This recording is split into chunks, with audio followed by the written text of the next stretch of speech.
Excellent job. You made it to the end of our module on chapter 14, the eye and ear medications.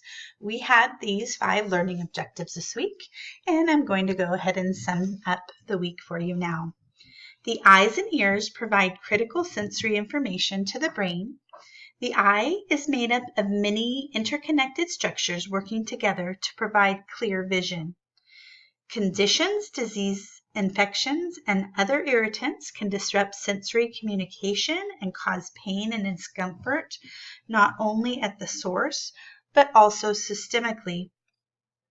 Glaucoma is a term for a group of diseases that cause increased pressure in the eye.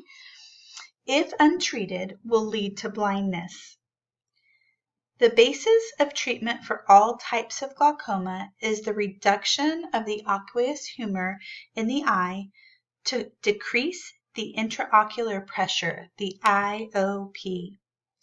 Medications to reduce IOP include miotics, prostaglandins, alpha and beta blockers, carbonic anhydrase inhibitors, and osmotic diuretics.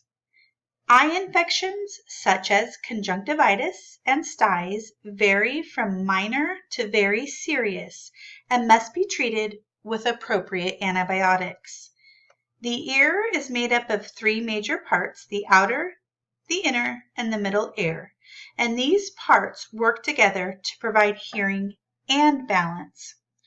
Otic medications include antibiotics, glucocorticoids, anti-vertigo drugs, seruminolytics, and pain medications. So I hope that you're able to identify some of the drugs for this and you completed your essential reviews.